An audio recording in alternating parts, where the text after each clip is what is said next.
እርሱ ለየካቲት በዛቲ ዕለት አይረፍ። ቅዱስ ኤፍሬም መታሰቢያው ነው። በረከቱ ጋራት። በዚችም ዕለት የጴጥሮስና የሶፊያ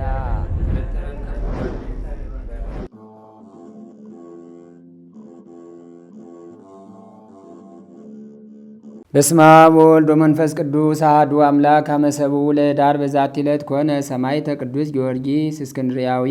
አንድ አምላክ በሚሆን በአብ በወልድ በመንፈስ ቅዱስ ስም ኅዳር 7 በዚች ቀን የእስክንድርያ ሀገር የሆነ ቅዱስ ጊዮርጊስ በሰማዕትነት አረፈ። የዚህም ቅዱስ አባቱ በእስክንድርያ ሀገር በንግድ ሥራ የሚኖር ነው።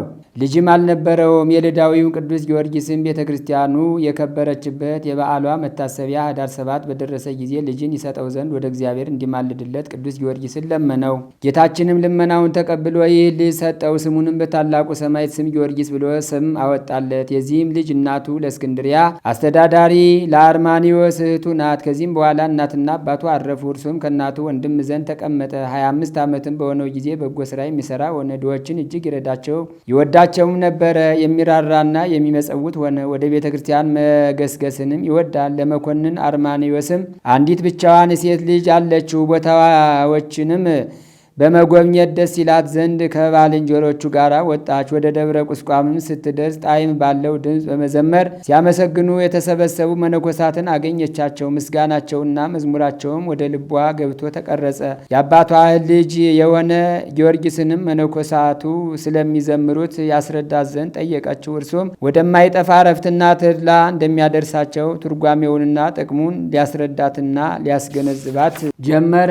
ወደ አባቷም አርማኒዎስ በተመለሰች ጊዜ በፊቱ ቁማ ክብር ይግባውና በጌታችን ኢየሱስ ክርስቶስ ታመነች። አባቷም ሊሸነግላት ጀመረ። ልጄ ወይ ይህን አታድርጊ አላት። ነገሩን ባልተቀበለች ጊዜ ራሷን በሰይፍ አስቆረጠ። በመንግሥተ ሰማያትም የሰማዕትነት አክሊልን ተቀበለች። ከዚህም በኋላ ልጅህን ያሳታት የእህትህ ልጅ ጊዮርጊስ ነው ብለው ለመኮንኑ ነገሩት። እርሱም ሰምቶ ቅዱስ ጊዮርጊስን ይዞ ጽኑ ስቃይን አሰቃየው። ጭካኔውንም አይቶ ወደ ሀገረ እንጽና ሰደደው። ከዚያም ጽኑ ስቃይን አሰቃይተው ቅድስት ራሱን በሰይፍ የቆረጡ የሰማዕትነትም አክሊልን ተቀበለ። በዚያም ሳሙኤል የሚባል ዲያቆን ነበር። የቅዱስ ጊዮርጊስንም ስጋ አንስቶ ወደ ሀገረ መኑፍ ወሰደው። የአርማኒዎስም ሚስት ባወቀች ጊዜ መልእክተኞቿን ልካ አስመጣችው። ከልጇም ስጋ ጋር በአንድነት በእስክንድሪያ አገር አደረገችው። ለእግዚአብሔር ምስጋና ይሁን፣ እኛንም በሊ ሰማዕታት ጸሎት ይማረን፣ በረከታቸውም ከእኛ ጋር ትኑር ለዘላለሙ። ሰላም እብል ስቃየ ከእጹበ ጊዮርጊስ ዘኮን ከስመ ሊቀ ሰማዕት ወሃብ መኮንን አብድ ዘኢየአምር ጥበብ በጊዜ ኮን ከስማ ወደ ትምህርተ ክርስቶስ አበ ርዕሰ ወለቱ አምተረ ወርዕሰ ከአይበ። በዚችም ቀን ዳግመኛ ከግብፅ አገር ከፍዩም መንደር አባ ናሂረው በሰማዕትነት አረፈ። ይህም ቅዱስ እግዚአብሔርን እጅግ የሚፈራው ነው። በእስክንድርያ አገር የሚሰቃዩ የሰማዕታትን ዜና በሰማ ጊዜ ክብር ይግባውና ስለ ጌታችን ኢየሱስ ክርስቶስ ስለ ስሙ ሊሞት ወደደ። በራእይም ወደ አንጾኪያ አገር ሄደ። በዚያ ትሞት ዘንድ አለህ አለው። ወደዚያ መድረስ እንዴት ይቻለኛል በማለት የሚያስብ ሆነ። ሊሳፈርም መርከብን ፈለገ። በዚያንም ጊዜ እግዚአብሔር መልአኩን ሚካኤልን ላከለት። በክንፎቹም ተሸክሞ ወደ አንጾኪያ አገር አደረሰው። በዲዮቅልጥያኖስም ፊት ቁሞ በእግዚአብሔር ታመነ። ንጉሱም ስሙንና አገሩን ጠየቀው። እርሱም ከግብፅ አገር እንደሆነ አስረዳው። ንጉሱም ቃሉን ሰምቶ ለጣዖታቱ ቢሰዋለት ብዙ ገንዘብንና የግምጃ ልብሶችን ሊሰጠው ማለለት። እርሱ ግን ቃሉን አልሰማም። ንጉሱም እኔ ታላቅ ስቃይን አሰቃያለሁ የሚል ቃልን ደግሞ ተናገረው። ከስቃዩም የተነሳ አልፈራም፣ ትእዛዙንም አልሰማም። ከዚህም በኋላ ቅዱስ ናሂረውን በብዙ አይነት ስቃይ እንዲያሰቃዩት ንጉሱ አዘዘ። አንድ ጊዜ ለአንበሶች ጣሉት፣ አልነከሱትም። አንድ ጊዜ ከእሳት ጨመሩት፣ አልተቃጠለም። ሌላ ጊዜም በወጭት ቀቀሉት።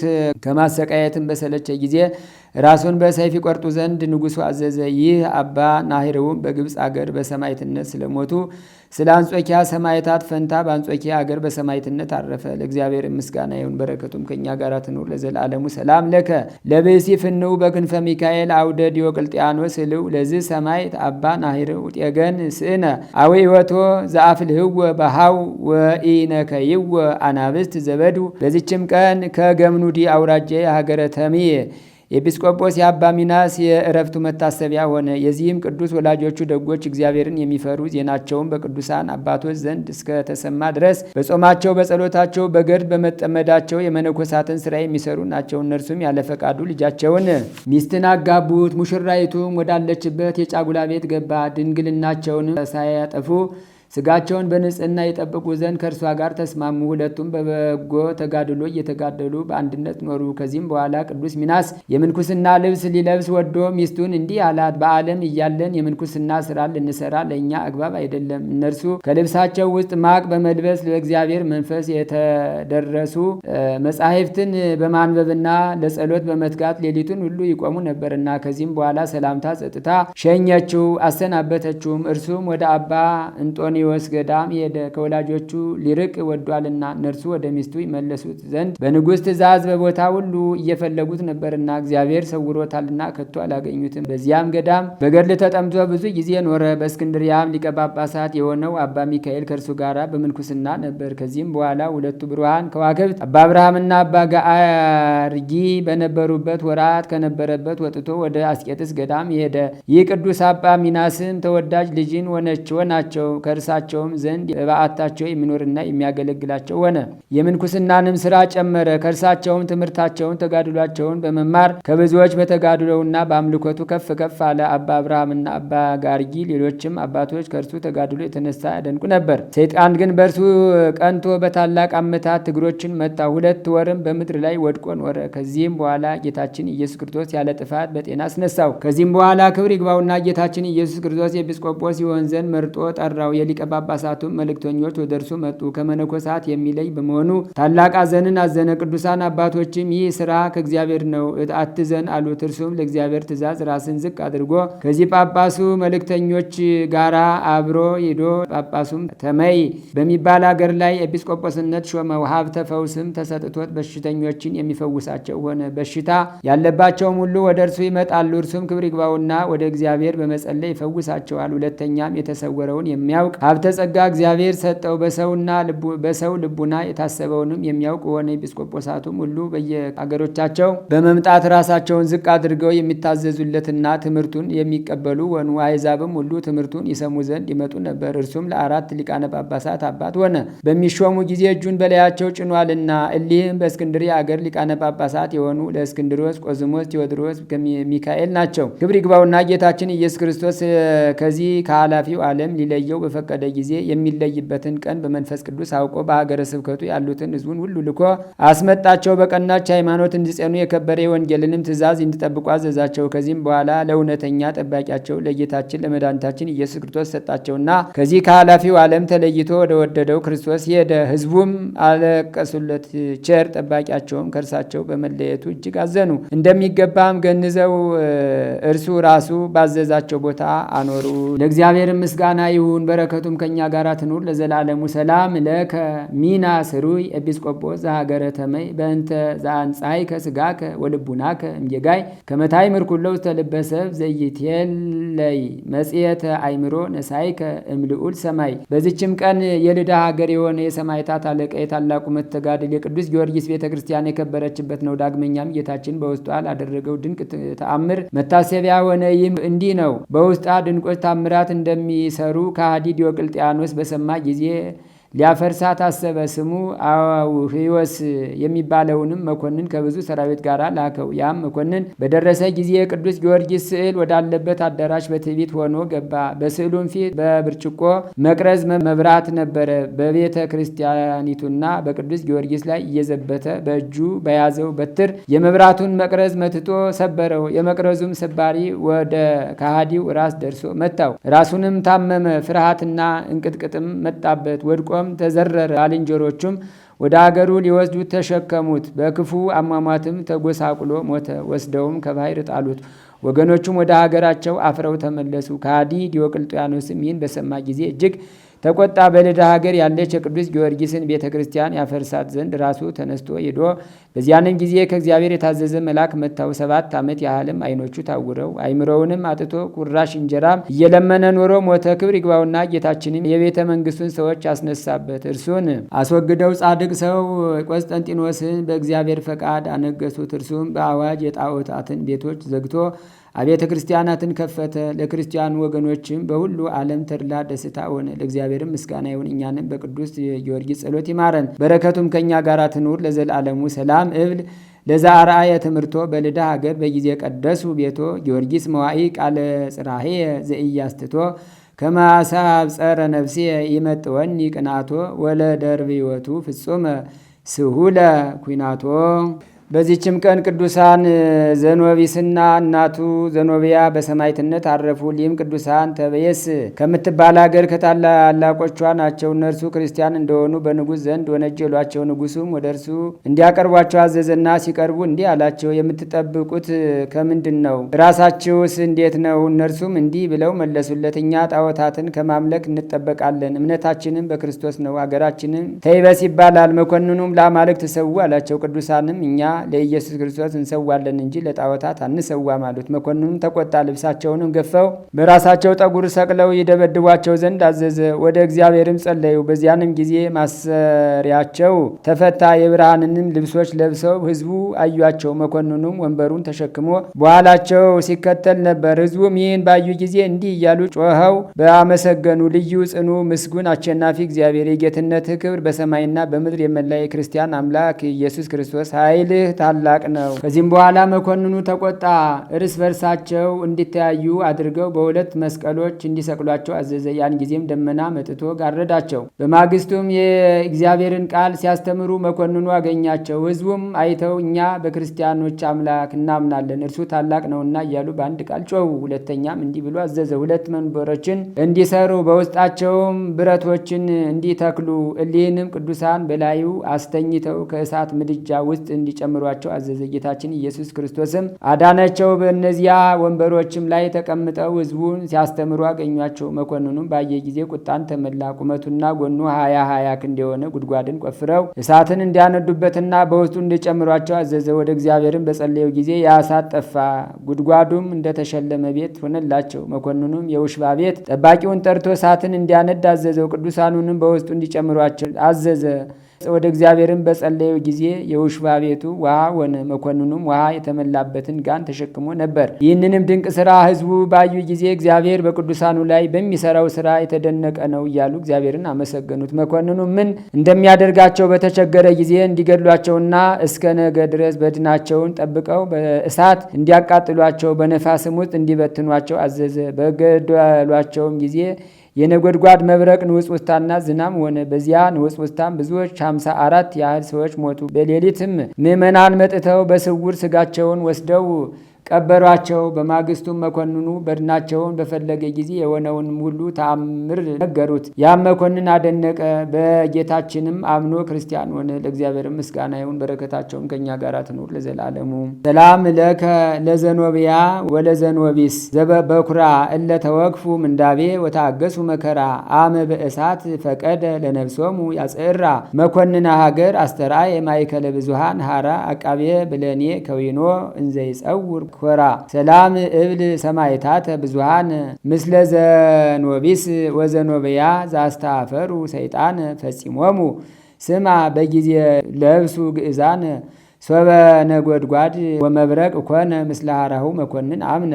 በዚችም ቀን ቅዱሳን አዲስ መርቆሬዎስና ወንድሙ ዮሐንስ በሰማዕትነት አረፉ። ሊም ቅዱሳን እግዚአብሔርን ለሚፈሩና ለሚያመልኩ ክርስቲያኖች ሰዎች ልጆች ናቸው። የታላቁም ስሙ መናሂ ነበር። የምንኩስና ልብስ በለበሰ ጊዜ መርቆሬዎስ ብለው ሰየሙት። የታናሹም ስሙ አቡ ፈረዥ ነበር። እርሱንም በሚመነኩስ ጊዜ ዮሐንስ ብለው ሰየሙት። በአደጉም ጊዜ ወደ ሊቀ ጳጳሳት ሰራዊት ቅዱስ ቴዎድሮስ ገዳም ሄዱ። በዚያም እግዚአብሔርን ለማገልገል አረጋዊ ጻድቅ ሰው የሚታዘዙ ሆነው ኖሩ። ለገዳሙ በሚያሻው ስራ መነኮሳቱንም በማገልገል የክረምቱን ቅዝቃዜና የበጋ ቃጠሎ ታግሰው የምድሩን ፍሬዎች የሚሰበስቡና ወደዚያች ገዳም የሚያመጡ ሆኑ። ለራሳቸው ግን በዓለም ውስጥ ምንም ጥሪትን አላደረጉም። ዳግመኛ በዓለም ውስጥ በጣም ጣዕም ካላቸው ከመብል ከመጠጥ ከእንቅልፍ የራቁ ናቸው። በየ2 እና በየ3 ቀን ይጾማሉ። ዳግመኛ በቅብጢና በአረብ ቋንቋ ጽሕፈት ተማሩ። የምንኩስናንም ሕግና ስርዓት ፈጸሙ። በአንዲት ቀንም በአንድነት እያሉ ከእግዚአብሔር የታዘዘ መልአክ ወደ እርሳቸው መጥቶ እነርሱ ወደ ምስክርነት አደባባይ እንደሚደርሱ ነገራቸው። ያን ጊዜም ደስ አላቸው፣ በመንፈስ ቅዱስም በረቱ። ተነስተውም በችኮላ ተጉዘው ወደ አገራቸው ደረሱ። የአገራቸውም ሰዎች በአገሩ ገዥ ዘንድ ወነጀሏቸው። እርሱም ለብህንሳው ገዥ አሳልፎ ሰጣቸው። እርሱም በውኑ እናንተ ጣዖትን የምታመልኩ ናችሁን ብሎ ጠየቃቸው። ቅዱሳን ግን ይህ በእኛ የሚነገር አይደለም፣ እኛ በግልጥ ክርስቲያኖች ነን፣ የረከሱ ጣዖታትን የማናመልክ ነንና እውነተኛውን አምላክ ጌታችን ኢየሱስ ክርስቶስን እናመልከዋለን እንጂ አሉት። መኮንኑም ይህን በሰማ ጊዜ ቁጣን ተመላ። በአንገቶቻቸውም ሰንሰለት አስገብተው ከተማውን ሁሉ አዙረው ከዚያ በኋላ በወህኒ ቤት እንዲያስሯቸው አዘዘ። በዚያም ሳሉ የእግዚአብሔር መልአክ ብዙ ጊዜ የሚጎበኛቸው ሆነ። ከ5 ወርም በኋላ መኮንኑ ከእስር ቤት አውጥቶ በፊቱ አቆማቸውና ሃይማኖታችሁን ተው አላቸው። አይሆንም ባሉት ጊዜ ስጋቸውን በሳካ ያቃጥላለሁ ብሎ አስፈራራቸው። እነርሱ ግን ምንም አልፈሩትም። የልባቸውንም ጥንክርና አይቶ ወደ ወህኒ ቤት መለሳቸው። ከብዙ ወራትም በኋላ ሌላ መኮንን መጣ። እርሱም ሊያድናቸውና ሊተዋቸው ወደደ። የአገር ሰዎች ግን ተቃወሙት። እሊህም ካልገደልካቸው በንጉሥ ዘንድ እንከሳለን አሉት። ያን ጊዜም ሊያስፈራራቸው እሳትን ያነድ ዘንድ አዘዘ። እነርሱ ግን ወደ እሳቱ ለመግባት ተደፋፈሩ። ዳግመኛም ራርቶላቸው ወደ ወህኒ ቤት መለሳቸው። ሁለተኛም አምጥተው በተሳሉ ሰይፎች ያስፈራሯቸው ዘንድ አዘዘ። የሊን ቅዱሳን ልብ ግን አልደከመም፣ ቃላቸውም አልተለወጠም። ከዚህም በኋላ ሕዝቡን ከመፍራት የተነሳ ራሶቻቸውን በሰይፍ ይቆርጡ ዘንድ አዘዘ። በመጀመሪያም ዮሐንስን ራስ ቆረጡ። ያን ጊዜም ራሱ ከስጋዋ ላይ ዘለለች። ከእርሷም እንደ ደስታ ቃል ያለ የስሙ ሁሉ እስኪያደንቁ ድረስ ታላቅ ድምፅ ወጣ። ዳግመኛም የቅዱስ መርቆሬዎስን ራስ ቆረጡ። ስጋቸውንም ከእሳት ውስጥ ጨመሩ። በዚያንም ጊዜ እሳቱ ጠፋ፣ ስጋቸውንም ልብሳቸውንም አልነካም። መኮንኑም ባየ ጊዜ ክርስቲያኖች እንዳይሰርቋቸው ጠብቁ ብሎ አዘዘ። በማግስቱም የአዘቅት ውሃ ባገኙ ጊዜ ከውስጧ ጨመሯቸው። ከዚህም በኋላ ከእርሳቸው ብዙዎች ታምራት ተገለጡ። እግዚአብሔር ምስጋና ይሁን፣ እኛንም በሰማዕታት ጸሎት ይማረን፣ በረከታቸውም ከእኛ ጋር ትኑር ለዘላለሙ። ሰላም ለመርቆሬዎስ ዘተጋደለ ፈድፋደ ወለዮሐንስ ምስሌው ለአርዑተ ስቃይ ዘተጸምደ አመወረውወሙ ሀራ ድህረ መተሩ ክሳደ እሳት ውኡይ በድኖሙ እያንደደ እስመረከብወሙ ድኑናን እምከዊነ አመደ ሰላም እብል ክልኤተ አስካለ እምሃረገወይን ዘበአጸደ መርኤት በቆለ አንከሩ ጉባኤ ዘክልኤዎሙ ኃይለ ድህረ ተመትረ ሰሚዖሙ እምርእሰ ዮሐንስ ቃለ ወምርእሰ መርቆሬዎስ ነጺሮሙ በክሳዱ ስቁለ። አምደ አምላክ በሚሆን በአብ በወልድ በመንፈስ ቅዱስ ስም ኅዳር 8 በዚች ቀን ስጋ የሌላቸው የ40ቱ እንስሳ በዓላቸው ሆነ። በዚችም ቀን ከአለቆች ለአንዱ ለመላእክት አለቃ አፍኒን የበዓሉ መታሰቢያ ሆነ። በዚችም ቀን የሊቀ ጳጳሳት ዮሐንስ መታሰቢያው ነው። በዚችም ቀን የአረማዊ መኮንን ልጅ የነበረ አባ ቅፍሮንያ አረፈ። በዚችም ዕለት የሰማዕት ኤስድሮስ ማህበር የሆኑ 182ቱ መታሰቢያቸው ነው። በረከታቸውም ትድረሰን ለዘላለሙ። ዛቅረብኩማ ኢሌታ ዘኪርያ ይላፈም ለተጸምዱ ከዘልፈ ለላ አነብ ተወከብ ዘንዴቴ መጽሐፈን ተረሰይ ከግዚኦ ጸዲቀ መበለት ውኩፈም ለአቡኡ ቡላን ዘተርፈ ነቢያት ቅዱሳን ሐዋርያት ሰባክያን ሰማዕታት ጻድቃን መላእክት ትጉሃን ደናግል አድኅ ወመነኮሳት የራን ባርኩ ጉባኤ ዛቲ መካን እስከ አረጋዊ ሊቆኖስ ሕፃን ለዘጻሐፎ በክርታስ ወለዛ አጻፎን ዘይደርስ ወለዛ አንበቦ ለዘተርጎሙ በልሳን አዲስ ወለዘሰማ ቃሎ በዝነ መንፈስ በጸሎተሙ ማርያም አራቂተ ኩሉም ባይ ስውረ የማሐረነ ኢየሱስ ክርስቶስ። ተአምሪሆሙ ለአብ ወወልድ ወመንፈስ ቅዱስ በረከቶሙ ወሳይለ ረድኤቶሙ ይሃሉ ምስለ ኩልነ ህዝበ ክርስቲያን ለዓለም ዓለም አሜን። በረከታቸው ረድኤታቸው ከሁላችን ከህዝበ ክርስቲያን ጋር ይሁንና የአብ የወልድ የመንፈስ ቅዱስ ተአምር ይህ ነው። ገባጦን በሚባል ሀገር አንድ ሰው ነበረ። ያም ሰው እግዚአብሔርን የሚፈራ ጻድቅ ነበረ። በጎ ሥራ መስራትንም ይወድ ነበር። የአብ የወልድ የመንፈስ ቅዱስንም ዝክር ለማድረግ ይቸኩል ነበር። ከዕለታት በአንድ ቀን ቤተሰቦቹ የአብ የወልድ የመንፈስ ቅዱስ በጎች ከበጎች ለዩ አላቸው። በተስካራቸውም ቀን ይታረዱ ዘንድ ይህንን ከተናገረ በኋላ በጎችን አሰማራቸው። ለሥላሴ ከሰጣቸው በኋላ እነዚህ በጎች እጅግ በዙ። ወደ በረሃ በተሰማሩ ጊዜ ነብር መጥቶ ከአብ ከወልድ ከመንፈስ ቅዱስ በጎች ለይቶ አንዲቱን በግ ይዞ ሊበላት ወዶ ሳለ አብ ወልድ መንፈስ ቅዱስ ከለከሉት። በበጊቱ ጠጉር አንዲት እንኳን አላጠፋም። ሂደህ ይህችን በግ ጠብቃት አሉት። የጥርስህንም ኃይል ይድከም። ወደ ማደሪያውም ወሰዳት። እነዚያ በጎችም ከመወሰዳቸው በኋላ ከተሰማሩበት ወደ ማደሪያቸው ገቡ። ጠባቂዎቹ የበጊቱን ባለቤት በግን ነብር ወሰዳት አሉ። ያም ሰው በሰማ ጊዜ ተአምራት የሚያደርጉ ናቸው ተብላችሁ አትጠሩም ብሎ ጮኸ። ገንዘባቸውን መጠበቅ አይቻላቸውም። እኔም ከእንግዲህ አልማጸናችሁም፣ ነፍሴን አታድኗትም፣ በእግዚአብሔር ያመነ ያድነው ብሎ ነቢይ እንደተናገረ ከዚህ በኋላ ስማችሁንም አልጠራም። ይህንን ከተናገረ በኋላ ያን ጊዜ አብ ወልድ መንፈስ ቅዱስ በዚያ ነብር ወርደው በእግሯ እንድትሄድ ያችን አንስተህ ተሸከማት አሉት። ያ አውሬ አንስቶ በጫንቃው ተሸክሞ ሲሄድ ከከተማው በር ደረሰ። በጋችሁንም ተቀበሉኝ ብሎ ጮኸ። ምክንያቱም አብ ወልድ መንፈስ ቅዱስ ከተከተሉኝ ተሸክሚያ ሲሄድ ከእርሷ ላይ አንዲት ጠጉር እንኳ አልነጨም። ለመብላትም ሲቸኩል አብ ወልድ መንፈስ ቅዱስ አይተው ገሰጹኝ። ገንዘባችንን ለምን አመጣህ? ወደ ቀደመ ማደሪያዋ መልሳት አሉኝ። ይህንን ባሉኝ ጊዜ ተሸክሜ ወደ እናንተ መጣሁ። ከእንግዲህ ወዲህ ግን ስለ እኔ ለምኑልኝ፣ በእኔ ላይ መቅሰፍት እንዳይገኝብኝ፣ በላዬ ላይ እሳት እንዳይወርድብኝ። ጉርማን ሆነው አይቻለሁና አራያቸውንስ ምን ይመስል ምን ቤትስ ይችለዋል? ይህችን በግ አርጄ ልበላት በወደድኩ ጊዜ አፌ ተዘጋ። በጊቱም ለማየት ዓይኖቼ ታወሩ። የበጊቱንም ጠጉር እንዳይዳስሱ እግሮቼ ታሰሩ። ይህንም ነገር በሰሙ ጊዜ ሕዝቡ ፈጽመው አደነቁ። ከዚህም በኋላ ያችን በግ ተቀብለው ሥላሴን አከበሩባት። ያ ሰው ግን ዝክራቸውን ያደርግ ዘንድ ወደደ። ኃላፊ ከሚሆነው ከዚህ ዓለም በሞት እስኪለይ ድረስ መንግሥተ ሰማያትም እስኪገባ ድረስ ከነብር ያዳናትን እግዚአብሔርን አመሰገነ። ልጆቿ እስከ ዛሬ ድረስ አሉ። ለአብ ለወልድ ለመንፈስ ቅዱስ ዝክርም ያርዷቸዋል። በረከታቸው ይቅርታቸው ከሁላችን ጋር ይሁን ለዘላለሙ አሜን።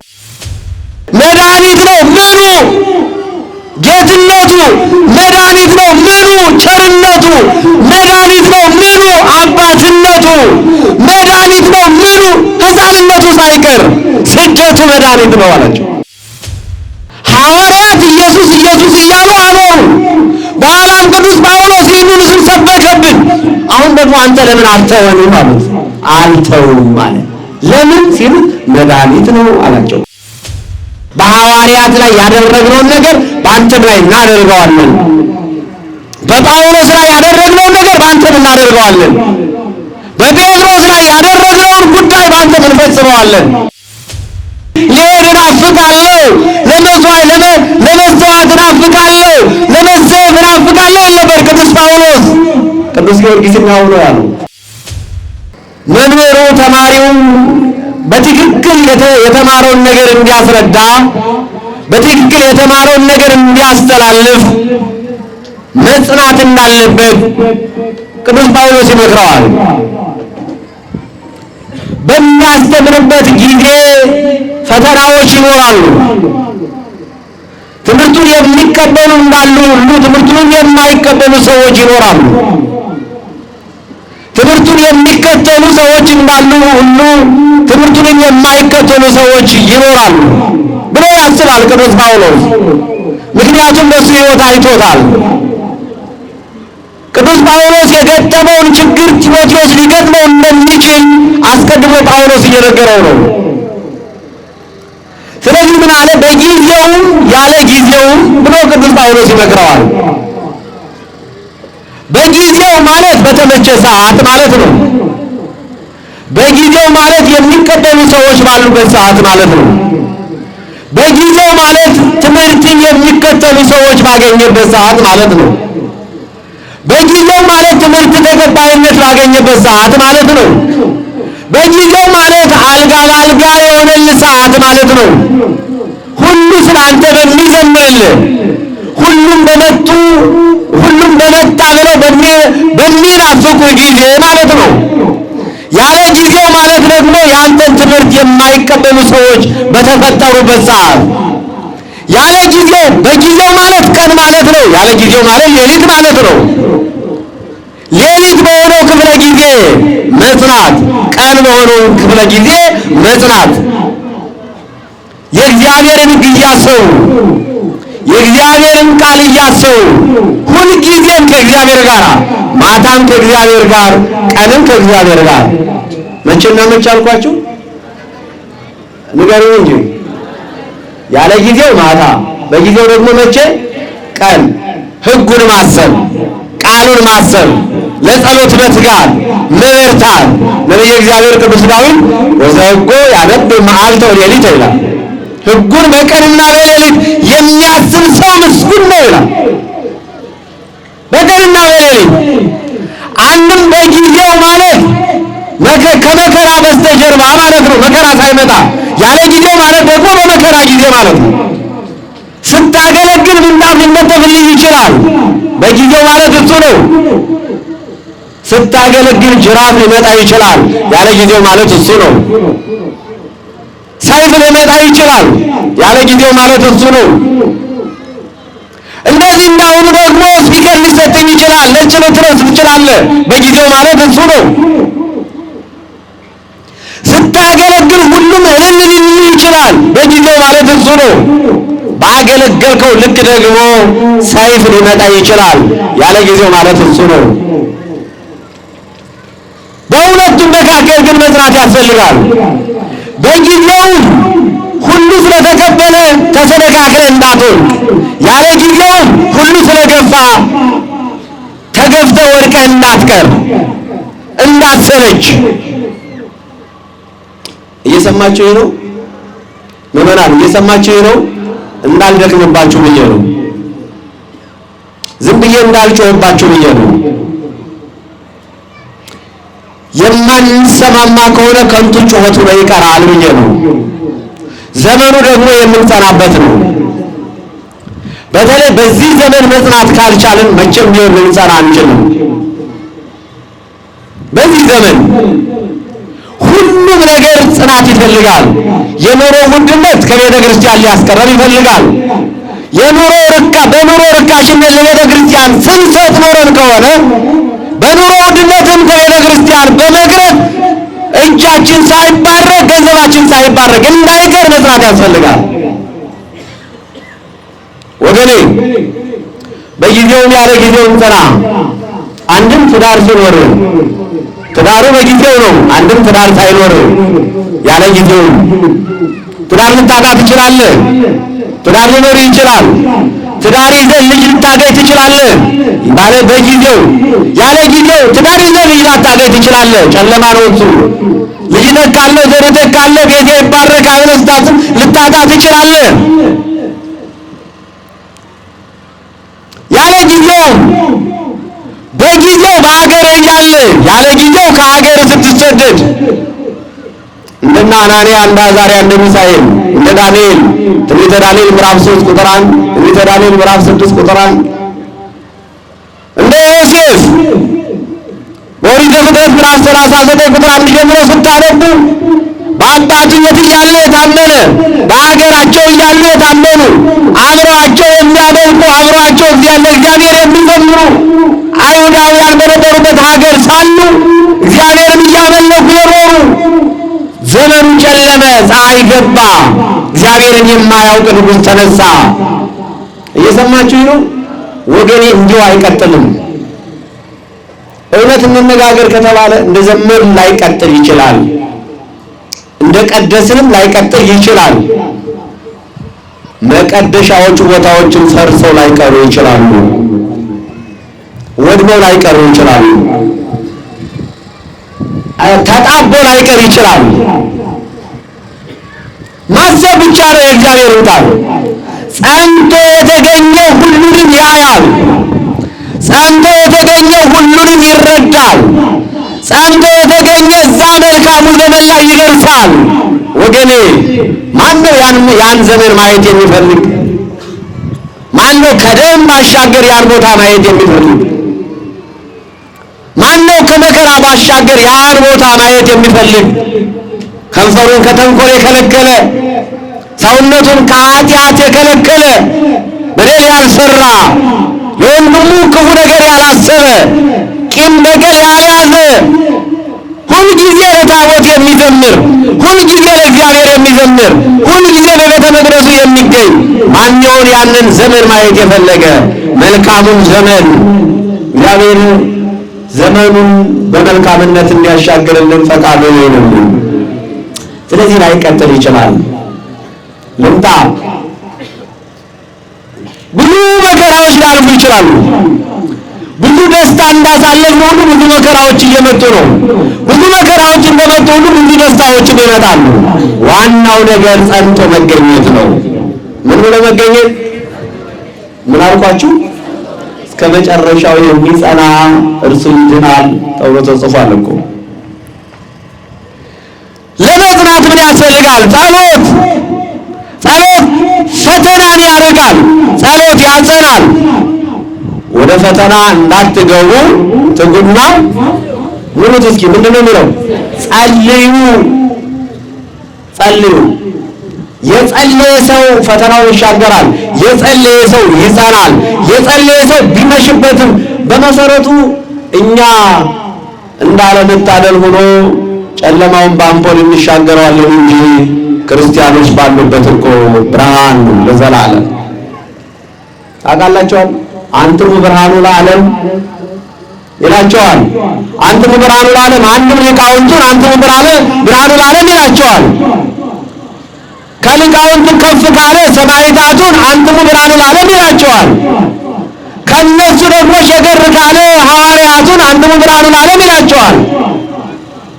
ታዲያኛ የሐዋርያት ልጆች፣ ታዲያኛ የሰማዕታቱ ልጆች፣ ታዲያኛ የሊቃውንቱ ልጆች ምዕመናን የሥላሴ ልጆች የሆንን እኛ ብርሃን ሆነን ልንኖር ጨለማ ሊነግስብን እኮ የሚገባ አይደለም። እየሰማችሁ ነው። ስለዚህ አሁን የተቸገርነው ጨለማውን የሚያበሩ ሰዎች መኖራቸው ሳይሆን ብርሃኑን የሚያጨልሙ ሰዎች መኖራቸው ነው። ችግሩ እሱ ነው። ብርሃኑን ጨለማ ያደረጉ፣ መንገዱን ያጣመሙ፣ መንገዱን ያቃኑ ሰዎች ልጆች ስንሆን መንገዱን ያጣመሙ ሰዎች መኖራቸው ነው በዚህ ዘመን። ለሃይማኖታቸው ፍቅር የተጋደሉት የሰማዕታቱ ልጆች ሳለን ሃይማኖትን ለማጥፋት መሯሯጣችን ነው።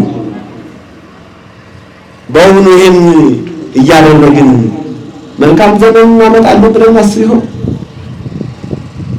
መልካሙን ዘመን እናየዋለን ብለን እናስብ ይሆን? በምን የተለየ ይመስላችኋል? ከቅዱስ ጊዮርጊስ ዘመን፣ ቅዱስ ጊዮርጊስ ከነበረበት ዘመን አሁን ያለው ትውልድ በምን የተሻለ ይመስላችኋል? እናንተን አይደለም፣ ጀነራል የሆነውን ኦል የሆነውን ላንጉጅ ነው መናገር ፈልገው። እንደ ኢትዮጵያ ብሎም እንደ አፍሪካ ብሎም እንደ ዓለም በምንድን ነው ቅዱስ ጊዮርጊስ በስጋ ከነበረበት ዘመን ይሄ ዘመን በምን የሚሻል ይመስላችኋል? ያንን በከፊል ቅዱስ ጊዮርጊስን አብሮ በጸሎት የሚያግዙ ሰዎች ነበሩ። ቅዱስ ጊዮርጊስን ለሰይፍ የሚዳርጉ ሰዎች እንዳሉ ሁሉ ዛሬም በቅዱስ ጊዮርጊስ ቤተክርስቲያን የሚሰበሰቡ ሰዎች እንዳሉ ሁሉ የቅዱስ ጊዮርጊስን ቤተክርስቲያን በክፋት የሚመለከቱ ደግሞ አይጠፉም። በምንድን ነው ታዲያ የሚሻለው? ወገኖቼ እስኪ እንምጣ። ዛሬ የሰማዕቱ የቅዱስ ጊዮርጊስ የቅዳሴ ቤት የተከበረበት ነው። ቅዳሴ ቤቱን የምናከብርበት ነው። ዛሬ ግን ዝም ብሎ ነው ቅዳሴ ቤቱ የተከበረው? ከየት መጣ የቅዳሴ ቤት? ምን ስለሆነ ነው የቅዳሴ ቤት የተሰራለት? በሁሉ በዚህ ዘመን የቅዳሴ ቤት የሚሰራለት አማኝ ይኖር ይሆን? የቅዳሴ ቤት የሚሰራለት አገልጋይ እግዚአብሔርን ያገለገለ ታምሮ የተገኘ በርትቶ የተገኘ ጸንቶ የተገኘ አማኝ በዘመናችን ይገኝ ይሆን? እኛ ግን የቅዱስ ጊዮርጊስ ልጆች ነን እኮ አይደል? ቅዱስ ጊዮርጊስ ለሃይማኖቱ ተጋደለ። ቅዱስ ጊዮርጊስ ፈጣሪውን አልክድም በማለት ተጋደለ። ወታደር ነው፣ ሰማያዊ ወታደር። ስለ ሽጉጥ ማወራ እንዳይመስላችሁ። በመስቀሉ ኃይል ጠላትን ቀጥቅጦ የሚጥል ወታደር፣ በጸሎቱ ኃይል አጋንንትን የሚያስወግድ ወታደር፣ የእግዚአብሔር ወታደር፣ የእግዚአብሔር ሰራዊት ከመላእክት ጋር እኩል ሆኖ እያገለገለ ሰይጣንን ሲያስጨንቅ የኖረ እውነተኛ አገልጋይ እውነተኛ አገልጋዮች ያድርገን መድኃኒዓለም። ኧረ አሜን በሉ። እውነተኛ አማኞች ያድርገን መድኃኒዓለም። ሁሉም የውሸት እየሆነ ስለተቸገርን ነው። ሁሉም ከውሸት ካሉባልታ ነጥቆ መድኃኒዓለም በእውነት ያኖረን እውነተኛው ጌታ እውነት የእሱ ልጆች ከሆኑን በእውነት ያኖረን። እኛ ልጅነታችንን አምነን ከኖርን እሱማ አባታችን ነው ለዘላለም። ታዲያ ሰማዕቱ ቅዱስ ጊዮርጊስ በእምነቱ ጸንቶ የኖረ እምነቱን ተስፋ አድርጎ እግዚአብሔርን ተስፋ አድርጎ አምኖ የኖረ በእምነቱ የማይታየውን ነገር ያየ በእምነቱ ተስፋ ያደረገውን ነገር ያረጋገጠ ይላል ቅዱስ ጳውሎስ በዕብራውያን ምዕራፍ 11 ቁጥር 1 እምነት ተስፋ ያደረገውን ነገር የሚያረጋግጥ የሚያስረግጥ ያላየነውን ነገር የሚያስረዳ ነው ይላል። አምኖ የኖረ ነው። መከራ ሲመጣ በመከራው ሳይፈራ፣ ሲገርፉት ሳይፈራ፣ ሲያሳድዱት ሳይፈራ የጸና ምን ያላልኳችሁ ንገሩ እስኪ ምን ያለ የጸና ብያቸዋለሁ በመግቢያዬ። ቅዱስ ጊዮርጊስ ስለ ክርስቶስ ሲመሰክር እልል ሲባልለትም እልል ሳይባልለትም ጸንቶ የተገኘ የእግዚአብሔር ወታደር ሰማዕት። ስለ ሰማዕትነቱ ስለመጣ ነው መጀመሪያ እንደኛ አይነት ውጣ ውረድ የገጠመው ሰው መሆኑን ላስረዳችሁ ብዬ ነው። ሌላ ነገር አይደለም። ውጣ ውረድ በውጣ ውረዱ ያልተሸነፈ መሳሪያ ይዘው ከሚመጡበት ሰራዊት ይልቅ በክንፎቹ የሚጋርዱትን መላእክት የሚያይ እንዳሰብክ በዚህ ስም ይሉት ነበረ ቅዱስ ጊዮርጊስ እንደ ሐዋርያት የዚህን ሰው ስም እንዳታነሳብን ይሉት ነበር እኮ ሐዋርያትን እንደዛ ይሏቸው ነበር አይደል? ለምንድን ነው የዚህን ሰው ስም የምታነሱብን? ደሙን በእኛና በልጆቻችን ላይ ልታመጡብን ትፈልጋላችሁ ይሏቸው ነበር ይላል። ረስተውት ይገርማል። ረስተውት እኮ ነው ደሙን አይሌነ ወላይለ ውሉድ ነው ይበሉ ብለው ክርስቶስን ለመከራ አሳልፈው እንደሰጡት ረስተውት፣ አሁን ደግሞ በስሙ ሲሰበክ ስሙ በዓለም ሲበዛ ስሙ ለሕዝቡ ሲነገር አሕዛብን መስማት ሲችል ሐዋርያትን በዚህ ሰው ስም እንዳትሰብኩ አሏቸው ይላል። የሐዋርያት ሥራ ምዕራፍ 5 ቁጥር 29 ከሰው ይልቅ ለእግዚአብሔር ልንታዘዝ ይገባል ይላል። እግዚአብሔር ያዘዘንን ከሰው ይልቅ ለእግዚአብሔር ልንታዘዝ ይገባል። ስበኩ ያለን እሱ ነው። አትስበኩ እያሉን ያሉ ደግሞ ሰዎች ናቸው። ስለዚህ እንዴት አድርገን እንተወዋለን አሉ ሐዋርያት። እንዴት አድርገን እንተወዋለን? ሂዱና በአብ በወልድ በመንፈስ ቅዱስ ስም እያጠመቃችሁ ደቀ መዝሙር ያድርጓቸው ብሎናል። እነዚህ ሰዎች ደግሞ ኢየሱስ የሚለውን ስም አታንሱብን አሉ። የሰማችሁ ቅዱስ ጊዮርጊስ ነው እንደዚህ ያሉት። ለምንድን ነው ኢየሱስ የሚለውን ስም የምታነሳብን አሉት። ለምንድን ነው? ለምን አትሆንም? ሐዋርያት ኢየሱስ ኢየሱስ እያሉ አኖሩ። በኋላም ቅዱስ ጳውሎስ ይህንን ስም ሰበከብን። አሁን ደግሞ አንተ ለምን አትተወንም አሉት። አልተውም ማለት ለምን ሲሉት መድኃኒት ነው አላቸው። ምንድን ነው አላቸው? እስኪ ንገሩ፣ ምንድን ነው አላቸው? መድኃኒት ነው። ምኑ? ስሙ መድኃኒት ነው። ምኑ? ጌትነቱ መድኃኒት ነው። ምኑ? ቸርነቱ መድኃኒት ነው። ምኑ? አባትነቱ መድኃኒት ነው። ምኑ? ሕፃንነቱ ሳይቀር ስደቱ መድኃኒት ነው አላቸው። የክርስቶስ ስደት መድኃኒት ነው። የክርስቶስ መከራ መድኃኒት ነው። የክርስቶስ ስሙ መድኃኒት ነው። ስለዚህ ይህን ስም እንዴት አድርጌ ተወዋለሁ አለ ቅዱስ ጊዮርጊስ ነው። እንደዛማ ከሆነ ሐዋርያት ያገኛቸው አንተም ያገኛል ማለት በሐዋርያት ላይ ያደረግነውን ነገር በአንተም ላይ እናደርገዋለን። በጳውሎስ ላይ ያደረግነውን ነገር በአንተም እናደርገዋለን። በጴጥሮስ ላይ ያደረግነውን ጉዳይ በአንተም እንፈጽመዋለን። ምን ይሆን በጳውሎስ ላይ የተደረገው? ሰይፍ ነዋ። ሌላ ምን ይሆናል? ሌላ ምን ይሆናል? ወንጌል በመስበካቸው ሐዋርያት እኮ ተሰየፉለት።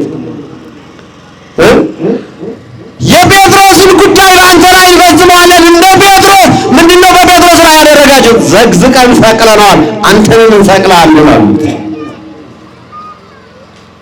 በእንድርያስ ላይ ያደረግነውን በአንተም ላይ እናደርገዋል። ምንድነው በእንድርያስ ላይ ያደረጋቸው? ሰይፈነዋል፣ አንተንም እንሰይፍሃለን።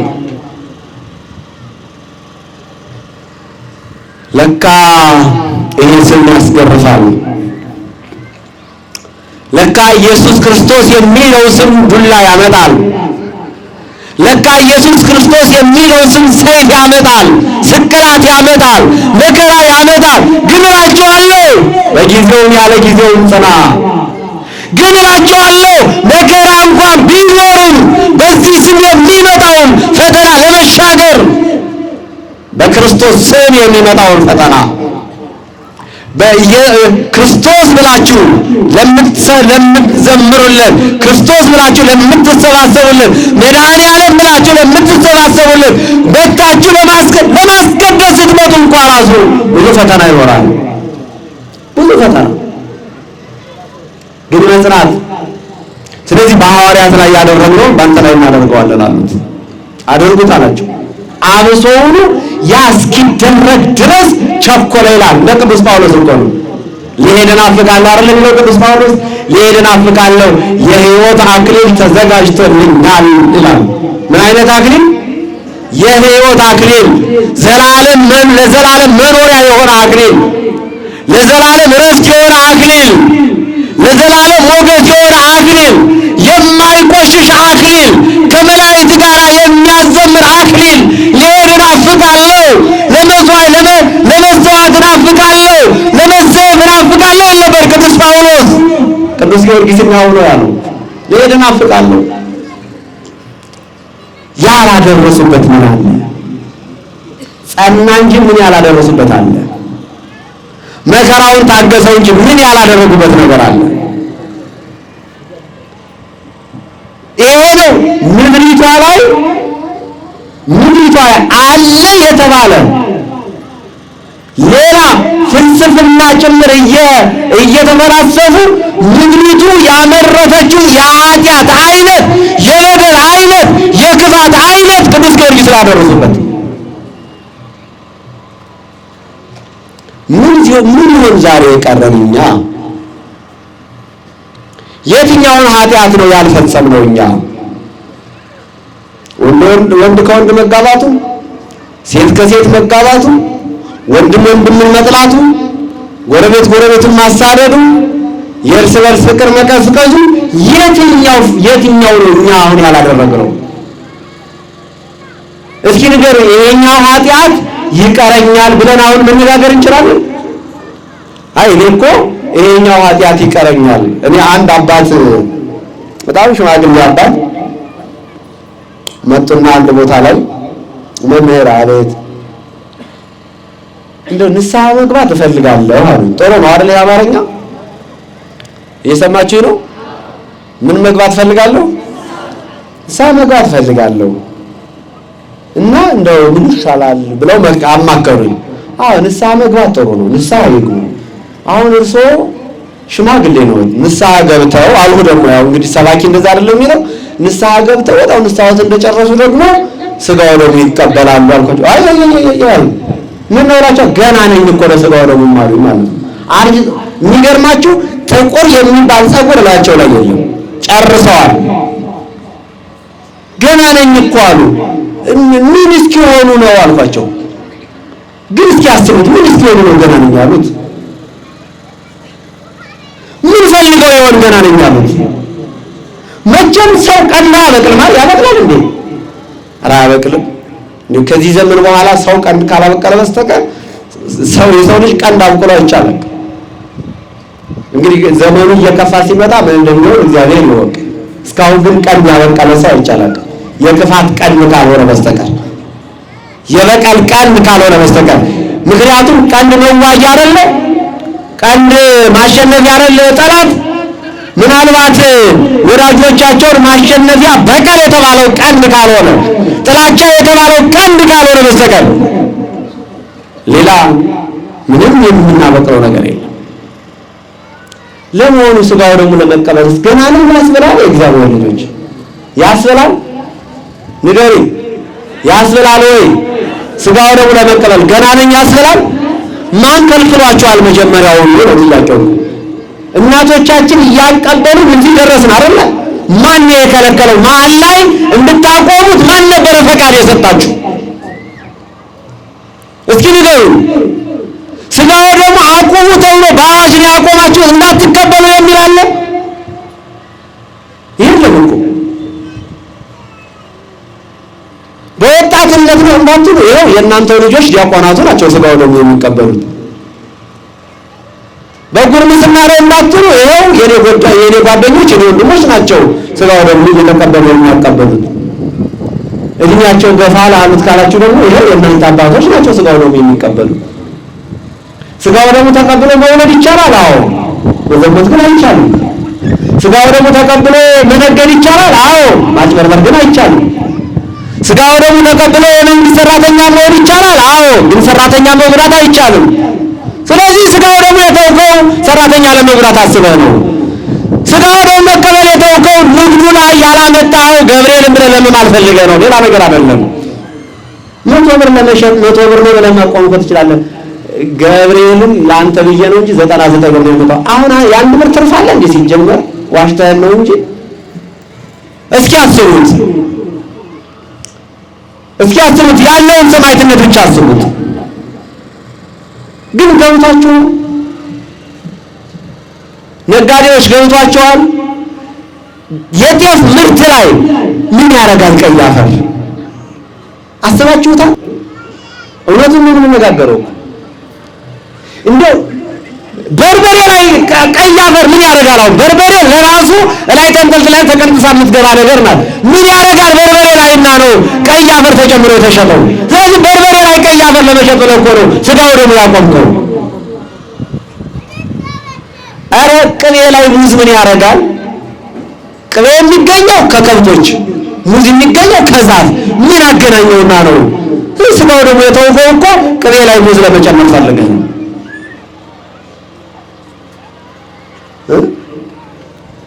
እንዳውም ደግሞ ጥሩ ነው አይደል? ባዝሊን የሚጨምሩም አሉ እኮ አልጠፉም። እንጀራ ጋግሮ መሸጥ ይቻላል።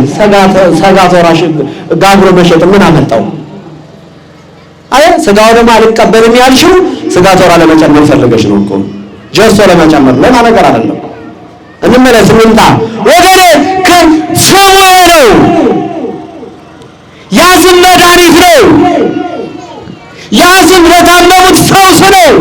የነፍስም የስጋም በሽታ ለያዛቸው ስሙ መድኃኒት ነው። ይህን ስም እንዳጠራብን አሉት ቅዱስ ጊዮርጊስን። ይህን ስም እንዳጠራብን የምታምረው አንድ ሰሞን እኛም ቤት ተጀምሮ ነበር አይደል? ይሄ ነገር እነዚህ ኢየሱስ የሚሉ ሰባኪያን በዙ የተባለበት ዘመን ያስታውሳሉ።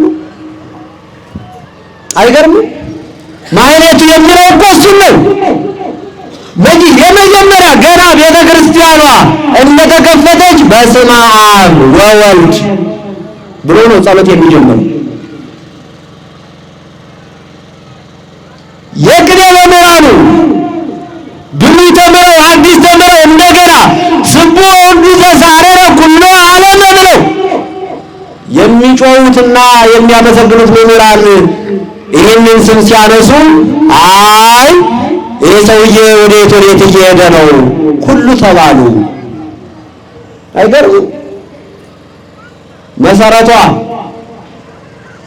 ጣራዋ፣ ግድግዳዋ፣ ጉልላቷ ይህ ስም የተጻፈበት በዚህ ስም የተመሰረተች ናት። በዚህ ስም ስለዚህ ይህንን ስም እባካቸው ይህንን ስም ተውን አሏቸው ሰማዕታቱ። ከነሱ ከሰማዕታቱ መካከል አንዱ ቅዱስ ጊዮርጊስ ነው። ተውን እባክህ ይህንን ስም አታንሳብን። ሰው ትናንትና በሰራው ነገር ይቆጨዋል እንጂ ትናንትና በሰራው ኃጢአት ይቆጨዋል እንጂ ትናንትና በፈጸመው በደል ይቆጨዋል እንጂ ዛሬ ስሜት በደል ለመፈጸም ይነሳል። ትናንትና መስቀል አሸክመው ቀራንዮ አንጠልጥለው ጎኑን በጦር ወግተው የሾህ አክሊል ደፍተው ለምድሪቱ ውሃ የሚሰጠውን ውሃ ከልክለው እንዳልገደሉት ዛሬ ደግሞ ስሙ ሲነሳ ለምን ቆጫቸው? ለምን ቆጫቸው? በል እንግዲህ አሉ እየገረፉት ያን ስም ያነሳል፣ እየገረፉት ይጠራል። አያችሁ ተው ሲሉት አልተውም። ስበክ ተብሎ ተናገር ተብሎ በመንፈስ ቅዱስ ተሞልቶ የተላከው ቅዱስ ጊዮርጊስ ስለ ጌታችን ስለ መድኃኒታችን ስለ ኢየሱስ ክርስቶስ ስም እየተገረፈ ይናገራል። ጸና አይደል? ሰማያት የጸኑበት ስም፣ ምድር የጸናችበት ስም፣ ሰማያት የእግዚአብሔርን ክብር የተናገሩበት ስም፣ ምድር ስለ ክብሩ የምትዘምርለት ስም። ቅዱስ ጊዮርጊስ አትስበክ ሲሉት ዝም አላለም፣ መስበክ ጀመረ፣ ጸና። እየገረፉት ዝም አላለም፣ ይገሉኛል ብሎ ጸና።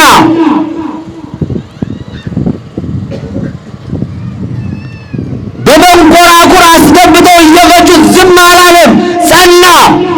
መናገር ጀመረ። እየፈጩት እንደውም ገድለ ቅዱስ ጊዮርጊስም ስታነቡ እኮ አመድ አድርገው እስከዛሬ ስለተማራችሁት ተራራ ላይ አውጥተው እንደ አመድ ሰውነቱ ተቃጥሎ ሲመን ያረፈበት ቅጠሉ ሁሉ ቅዱስ ጊዮርጊስ ቅዱስ ጊዮርጊስ ቅዱስ ጊዮርጊስ አራበስክሩት መድኃኔዓለምን ቅዱስ ጊዮርጊስ ይሉ ነበረ። አያችሁ አንደበት የሌላቸው ዛፎች እንኳን ቅጠል እንኳን ያመሰገነበት ዘመን እኛ እኮ እንድናመሰግን አንደበት ተሰጥቶናል። አይገርምም? እልል እንድንል አንደበት ተሰጥቶናል። ተራምደን ቤተ ክርስቲያን እንድንገባ እግር ተሰጥቶናል። እጃችንን ዘርግተን እንድንመጸውት ገንዘብ ተሰጥቶናል። ጤና ተሰጥቶናል። አይተን የምናነብበት ዓይን ተሰጥቶናል። ሰምተን የምናደምጥበት ጆሮ ተሰጥቶናል። የምንነገረውን የምናደምጥ ማን ጆሮ የሌለው ቅጠል እንኳን ስለ ቅዱስ ጊዮርጊስ ተናገረ። አያችሁ